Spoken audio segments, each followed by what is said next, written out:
Look at this stuff. This is history here. You're history. This is garbage. I can say I bled for garbage. So this is meaningless. No, at one time it meant a lot. When you're just a young kid, this is everything to you.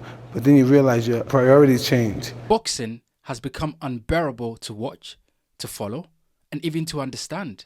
It is infested with money-hungry organizations that crave for power and control, sanctioning bodies that are basically political parties. And the worst of it all, the fighters are the ones that are affected the most. If we look at the Jaya Pataya situation, for example, this is a fighter that has dedicated himself to the sport. He was stripped of the IBF title hours before a fight. This is a guy that has spent years developing his craft, blood, sweat and tears, and defending a belt. And then all of a sudden it is taken away from him because of politics, because of greed, because of control, because of power that certain people want in boxing. And Opataya is not the only fighter that have become victim to the way boxing is run. You look at Joseph Parker, for example, someone that deserved a world title shot against Alexander Usyk. Joseph Parker never got the opportunity. One could argue that it is because he's not British, because some promoters favored British fighters before Joseph Parker. You look at someone like Deontay Wilder. When he was a champion, he refused to take on top opponents, and the sanctioning body allowed him to get away, and this has carried on in boxing for a very long time. If you look at Zuffa boxing and their involvement in boxing and Dana White, you have to ask yourself, what is the aim of Zuffa boxing? Is it to better the sport, or is it to control and monopolize the sport? I think there's a lot of questions that need to be asked about Zuffa boxing and their intention in the sport, because the threat comes, and it comes very seriously. Because when we talk about what Zuffa boxing is doing and how it would affect boxing, we talk about the fact that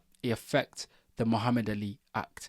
This is an act that was enacted to stop promoters and managers from controlling boxers. What Dana White is trying to do and what he's trying to implement in boxing means that it is a big threat to the Muhammad Ali Act, which for years have protected fighters from being exploited by promoters and organizations that do not have their best interests at heart. Now, we've seen Dana White throwing money at the likes of Conor Ben and Jaya Pataya, and then we've seen the clash between Dana White and other sanctioning bodies. But then fighters are the ones that are affected the most when there is conflict between a promoter and a sanctioning body. In this case, Jaya Pataya having his world title taken away from him. But then the power struggle continues, because we have seen Eddie Hearn and Dana White go back and forth about who's the best promoter or who's the better promoter in boxing. Dana White has taken one of Eddie Hearn's biggest fighters in Conor Ben, and Eddie Hearn has gone and signed Tom Aspinall. This shows the intention of promoters and organizations to want to control boxing, to want to have the upper hand over others. And once again, the fighters are the ones that are affected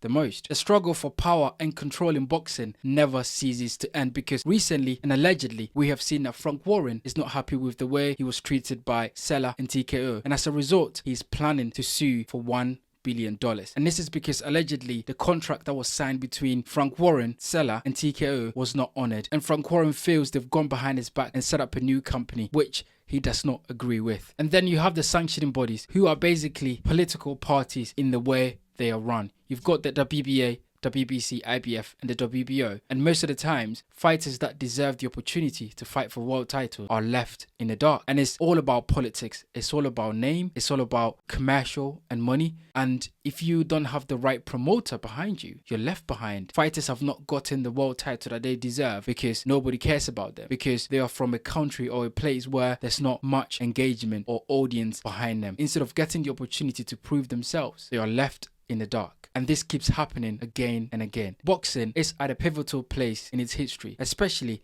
in the modern era, and I don't see this stopping anytime soon. If anything, things are going to get worse because of all these organizations looking to make money, looking to gain power, looking to gain control, and politics being at the forefront of the sport. I do not see this ending anytime soon. So boxing fans, keep your seatbelts strapped, because it's going to be a bumpy ride and things are going to get worse before they get better. But are they even going to get better in boxing? That is a question that is yet to be answered. Get in the comment section and let me know what you think about the state of boxing right now and how sanctioning bodies, money, greed, politics is affecting the sport that we love.